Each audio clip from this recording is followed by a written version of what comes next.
And I want to turn to another controversy that's going on in the House of Commons this week, and that's the Speaker, Greg Fergus. You're right. You might remember he came in because the last Speaker invited a Waffen SS soldier, Nazi, to the House of Commons.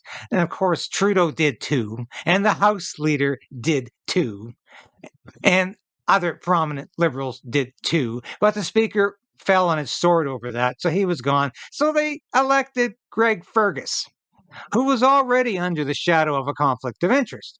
But he came in and he has been nothing but an ass since he got there, lecturing and hectoring the Conservatives about how dare they say Justin Trudeau isn't a question period enough. Don't they realize he's an important man who has better things to do? He has priorities.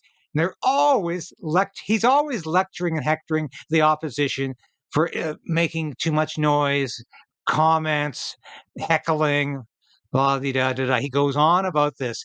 Well, what did he do?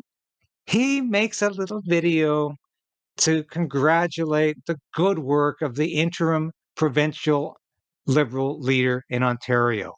Now, this has caused a bit of a fuss. Let's have a look at this. Non-political message to a personal friend. A partisan tribute to a partisan friend at a partisan event. Respect, impartiality, and decorum are values I continue to prioritize for my Speaker's tenure. It has undermined the position of the Speaker so greatly that I must add my voice and the voice of the official opposition to those who have asked for the Speaker to resign. We had a lot of fun together through the Ottawa South Liberal Association, through Liberal Party politics, by helping Dalton McGuinty get elected. This was... Now, excuse me, wouldn't you say that's a partisan video? We had a lot of fun getting Dalton McGuinty elected, the former Liberal Premier of Ontario. Wouldn't you say that's just a bit partisan? Yes. And he has violated the trust of his office. He has violated what a speaker needs to be in Canada. The House of Commons Speaker in Canada must strive to be, and at least appear to be, non-partisan. That is the name of this game. The Canadian Speaker is not like the United States Speaker in Congress, who is a partisan figure, who does fight for his or her political party. There is political allegiance there. Not so in Canada. The Speaker must be and appear to be nonpartisan. Greg Fergus has failed mightily, just as he's failed to be a good Speaker so far. Now, you know what else he was up to? So he has appointments that he has to adhere to in Washington, D.C. He's going down there on a diplomatic mission. What on earth he needs to do that for, I have no idea. I can't remember another speaker having to go to the United States and represent Canada on some diplomatic mission. But there he is in Washington. And what did he do? He did it again. Yes. He makes partisan remarks. Listen to this. Doing a quick calculation, 29 years ago, that I first met Klaus, 1994. I was running for president of the Young Liberals of Canada, and there was this guy who knew all these young liberals, but I'd never seen him in the party before. He spoke with this accent, you know, I wasn't certain where this was coming from. And I remember one time he pulled me over and he said, "Greg." So I go, he's by the curtains in the back of the room. He says, "Greg, you're going to win."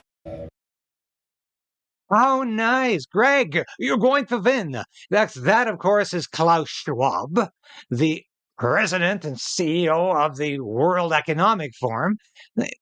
Undoubtedly, that's who he's talking about. But he's also talking about his role as the leader of the Young Liberals, Mr. Partisan.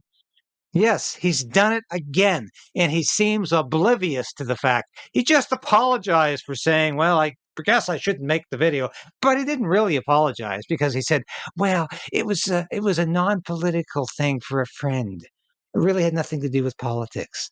So he wants it both ways. He wants to apologize because he wants this job, because it's a nice house. It's a nice salary for a non-entity of an MP like Greg Fergus was, always getting into trouble. So he loves the job. He wants to keep it. And he'll do just about anything he thinks he has to do to keep the job, including lying about what he did. And he's doing it again today. And that little clip was compliments of Conservative MP, former Conservative leader Andrew Scheer, who was also Speaker of the House of Commons. And he was a pretty good Speaker of the House of Commons because despite being a Conservative, he was fair and he did everything to appear to be fair and nonpartisan. So Andrew posted that on his X site this morning, and I posted it and reposted it on mine, and I'm showing it to you now. Hi, this is David Crayden from Crayden's Right and Stand on Guard. Join the resistance. Resolve to resist. Become a member of this station. I've been practicing journalism in one form or another for over 30 years. I've worked in print, radio, and television for a lot of prestigious publications and media outlets. I was an Armed Forces Public Affairs officer. I worked in Parliament Hill. I know how Ottawa works, and I know how corrupt federal government can be. But you can play a part in opposing Justin Trudeau's government and Justin Trudeau's plans for Canada. You can become a part of the Crayden's Right resistance. Now, I urge you today, please support this station in any way you can. Ring that bell, subscribe, because that ensures you're at least going to continue to be able to watch these episodes. You'll beat the algorithm. But more importantly, I need your financial support. I hate to ask, but that's what I'm doing. I made a decision to pursue independent media because I believed it was the best possible route for me to take as a journalist and as a concerned citizen of Canada. So you can become a part of that. And at only $5, you can become a part of that on YouTube, on Substack, and with Buy Me a Coffee, a one-time donation. But I need your support. And from the bottom of my heart, I thank you. If you've already done that, if you're already supporting the station, thank you. But if you haven't, make that decision today